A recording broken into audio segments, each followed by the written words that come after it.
അകത്ത് പ്രകാശമുള്ളവനാണ് ഭാരതീയൻ. സ്തോത്രം.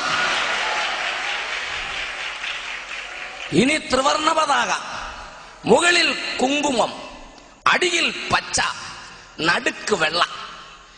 എന്താ കുങ്കുമം? ധീരതയെയും ത്യാഗസന്നദ്ധതയെയും സൂചിപ്പിക്കുന്നു. അടിക്കാനും ഇടിക്കാനും തല്ലാനും കുത്താനും കഴിവുള്ളവനാണ് മുകളിൽ കാണുന്ന ഈ കുങ്കുമം. ഈ താഴെ കാണുന്ന പച്ച അതല്ല, അത് സസ്യസമ്പൂർണമായ ഭാരതഭൂമിയുടെ ഐശ്വര്യത്തെ സൂചിപ്പിക്കും. എന്ന് പറഞ്ഞാൽ ഇച്ചിരി കാശും പുത്തനും ഒക്കെ ഉള്ള ആൾക്കാരാ പച്ച.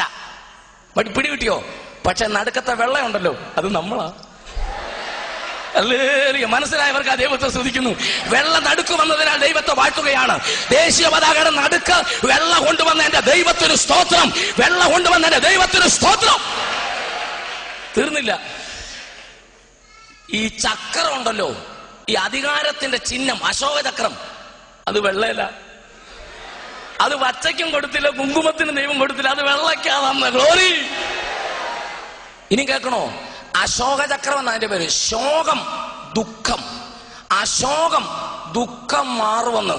അപ്പോൾ ദുഃഖം മാറണമെങ്കിൽ വെള്ളേ വരണം. നീ പച്ചയാണേലും വരണം, കുങ്കുമമാണേലും ദുഃഖം മാറണേ വെള്ളേ വരണം. ഹല്ലേലൂയ. മനസ്സിലായവർക്കായി ദൈവത്തെ സ്തുതിക്കുകയാണ്. അത് മനസ്സിലായവർക്കായി ഞാൻ ദൈവത്തെ വാഴ്ത്തുകയാണ്. ഇന്ന് രാത്രി നീ വെള്ളയിൽ വരണം. അതിന്റെ അർത്ഥം യേശുവിൽ വരണം. യേശുവിൽ വരാതെ നിനക്ക് പ്രകാശം കിട്ടുകയില്ല. Praise the Lord. ആമേൻ.